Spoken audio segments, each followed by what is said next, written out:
Look up at the night sky. Each point of light is a sun, many with their own families of planets. For all of human history, we have gazed upon these distant worlds and wondered, are we alone? And as our understanding grew, a new, more audacious question began to form in the collective mind of our species. It's a question born of science but fueled by the same spirit of exploration that sent sailors across uncharted oceans. Can we, a species born on this one small blue world, ever call another planet home? Can we truly make another Earth? This is not just a fantasy, it is a profound inquiry into the limits of our knowledge and our ambition. The concept behind this grand question has a name: terraforming. It literally means earth-shaping. The idea is to take a hostile alien world, a frozen desert, a toxic inferno, and systematically re-engineer its environment until it becomes a place where life from Earth, including us, could survive and thrive. Changing its atmosphere, warming its surface, perhaps even creating oceans of liquid water. It's the ultimate construction project, a planetary-scale renovation. Imagine standing on the surface of another world without a spacesuit, feeling a gentle breeze on your face as you watch a blue sky overhead. This is the dream of terraforming. The very thought staggers the imagination, placing us in the role of planetary gardeners on a cosmic scale. Our home planet Earth is a paradise. From the crushing depths of the Marianas Trench to the frozen peaks of the Himalayas, life has found a way. This world has nurtured us, provided for us, and given us the stage upon which the entire drama of human history has unfolded. So why would we ever want to leave? Why look to the cold, empty void of space for a new home? The answer lies in a simple cosmic truth. No paradise lasts forever. The universe is a dynamic and sometimes violent place. Our comfortable existence on this single, fragile world is not guaranteed. Throughout its history, Earth has experienced catastrophic events. Giant asteroids have struck our planet, wiping out dominant species like the dinosaurs. Supervolcanoes have erupted, plunging the world into long winters. The cosmic calendar is filled with potential threats, and as long as all of humanity is on one planet, we are like a person keeping all their precious eggs in a single vulnerable basket. Then there are the pressures we are creating ourselves. Our global civilization is growing, consuming resources at an ever-increasing rate. Our climate is changing, threatening the delicate balance that makes so much of our world habitable. While our primary focus must be on protecting our home planet, planning for an off-world future is a logical extension of that same survival instinct. Establishing a second, independent foothold for humanity on another world would be the ultimate insurance policy. Now the continents have been mapped, and the next frontier beckons from above. The global cooperation required for such a project could help us transcend our petty national rivalries and see ourselves as a single people, Earthlings. When we scan our solar system for potential new homes, one planet stands out from the rest, a small reddish dot that has captured our imagination for centuries. That planet is Mars. Of all the worlds within our reach, Mars is the most Earth-like. It has a day just over 24 hours long. It has polar ice caps with frozen water and CO2. Evidence shows Mars wasn't always a frozen desert. Robotic explorers returned images of ancient riverbeds, deltas, vast floodplains. Rock chemistry points to a past with liquid water. Billions of years ago, Mars may have had a thicker atmosphere, a warmer climate, perhaps ingredients for life. It lost that potential when its magnetic field died, and the solar wind stripped its air. The challenges are monumental. Today's Martian atmosphere is a whisper, under 1% of Earth's density. It's composed almost entirely of carbon dioxide. That thin blanket offers little radiation protection. It's too thin to trap the sun's heat. Average temperature drops to about -80 degrees Fahrenheit. Without a spacesuit, an unprotected human would quickly die from low pressure, cold, and cosmic rays. Mars is a planetary fixer-upper. The raw materials for transformation are already there. The goal? Trigger a controlled runaway greenhouse. The key? Release CO2 locked in the polar ice caps and frozen in the soil. Heat Mars by a few degrees and CO2 vaporizes, thickening the air.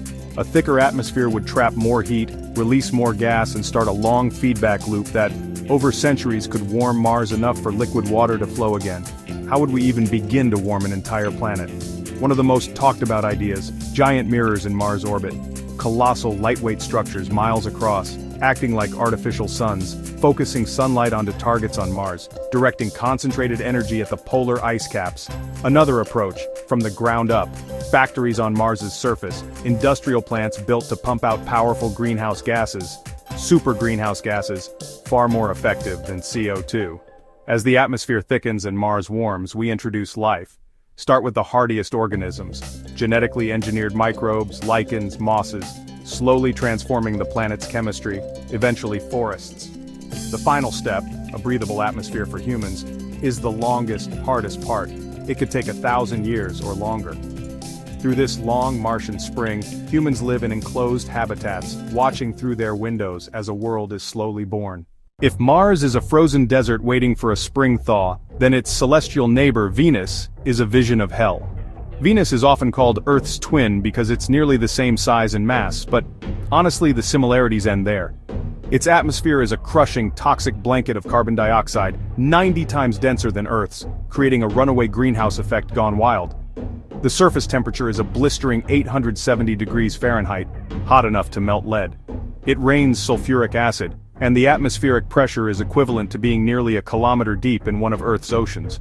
Venus is a cautionary tale of what can happen to a planet. Terraforming Venus presents a set of challenges that are, in many ways, the opposite of those on Mars. Instead of needing to warm a planet and thicken its atmosphere, we would need to cool Venus down and get rid of almost its entire atmosphere. One grand concept involves building a colossal sunshade in space, a giant shield positioned between Venus and the Sun, to block a portion of the incoming sunlight. This would slowly cool the planet over decades or centuries. As Venus cooled, the carbon dioxide in its atmosphere would begin to change. At lower temperatures and pressures, it could rain down onto the surface and form vast oceans of liquid CO2 or even dry ice. One idea is to introduce chemical reactants into the atmosphere, perhaps by bombarding the planet with magnesium or calcium from asteroids, which would bind the carbon dioxide into solid carbonate minerals. This would lock the CO2 away in the planet's crust, permanently removing it from the atmosphere, and reducing the greenhouse effect even further. Once the temperature and pressure are reduced to manageable levels, the final Herculean task would be to introduce water. Venus is an incredibly dry planet. We would likely have to import water, perhaps by redirecting ice-rich comets or asteroids from the outer solar system to impact the planet. This process, known as cometary bombardment, would be incredibly dangerous and difficult to control, but it might be the only way to give Venus the oceans it needs to become a truly habitable world. Terraforming Venus would be a project of such staggering scale and complexity that it makes the Martian makeover look simple by comparison. Beyond the rocky inner planets lie the gas giants Jupiter, Saturn, with their own fascinating retinues of moons. Some of these moons present unique and intriguing possibilities not for planet-wide terraforming, but for a different kind of human settlement. Two stand out: Europa, Titan. These are not worlds we could ever hope to shape into a new Earth. Their environments are far too extreme and alien. Instead, they invite us to think about living within their environments, creating localized pockets of habitability, rather than transforming the entire sphere. Europa is a world covered in a thick shell of water ice. The real excitement lies beneath that shell. Scientific evidence strongly suggests there's an ocean under the ice. A vast global ocean of liquid salt water kept warm by tidal forces from Jupiter's immense gravity. This subsurface ocean could contain more water than all of Earth's oceans combined. The dream for Europa isn't to melt the ice shell. Instead, the dream is to go down, to build bases on the ocean floor, shielded from the hostile surface above. Titan is another world entirely, the only moon with a thick atmosphere, an atmosphere even denser than Earth's. Its atmosphere is mostly nitrogen and methane, and it is brutally cold. On Titan's surface, liquid methane rains from the sky, liquid ethane rains as well, filling rivers, filling lakes, filling seas. To terraform Titan would require extreme warming. Its methane would boil away, and its water ice would melt. The challenges of its chemistry and its extreme cold make it an unlikely candidate for a new Earth. For Europa and Titan, the realistic approach is self-contained habitats. On Europa, we might construct submersible bases, creating closed-loop ecosystems that recycle air and recycle water.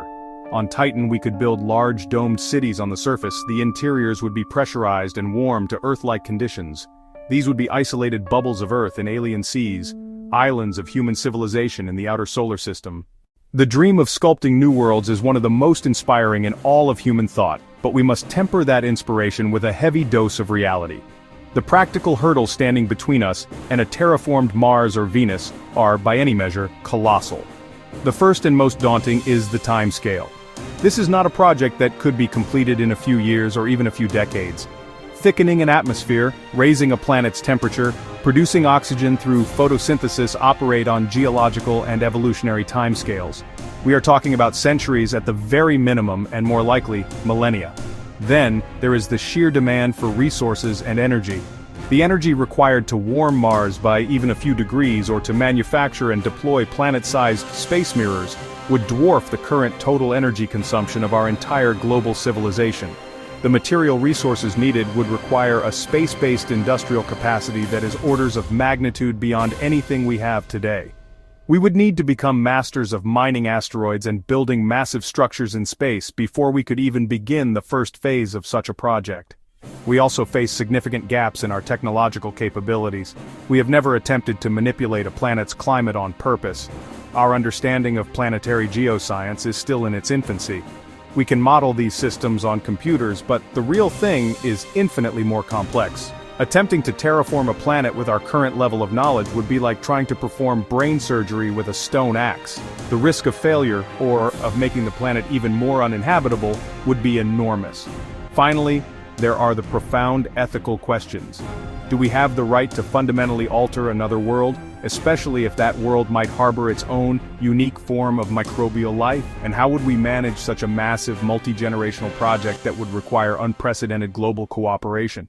Given the monumental challenges of planetary terraforming, it is clear that creating a new Earth is a dream for the distant future. It is not a practical solution to any of our immediate problems. So, what can we do in the meantime? If our goal is to expand humanity's presence beyond Earth, there are more immediate, more achievable steps we can take. These alternatives don't involve changing an entire planet. Instead, they focus on creating localized, artificial habitats where humans can live and work in space. The most straightforward approach is to build enclosed, self-sufficient colonies. We could construct large, pressurized domes on the surface of the Moon or Mars. Inside these domes we could create Earth-like environments with breathable air, controlled temperatures and areas for growing food. Underground bases or subterranean habitats offer another compelling option. They use the natural rock and regolith as shielding against radiation and micrometeorites. Another path lies in creating entirely artificial worlds in space itself. The idea of massive rotating space stations, often called O'Neill cylinders, has been a staple of science fiction. These structures would be cylinders miles long, rotating to create artificial gravity through centrifugal force. The inner surface could be landscaped with soil, trees, rivers and towns, creating a permanent home for thousands or even millions of people. Such habitats would not be dependent on any planet, and could be placed in stable orbits anywhere in the solar system, drawing energy directly from the sun.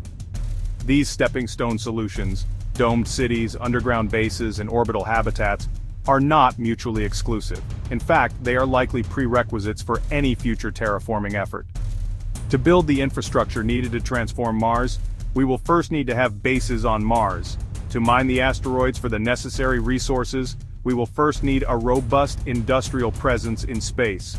These near-term projects will allow us to develop the technologies for life support, radiation shielding, and in-situ resource utilization that are essential for any long-duration off-world endeavor.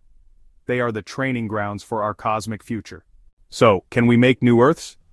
The answer in the grand cosmic scheme of things is a tentative yes. The laws of physics do not forbid it.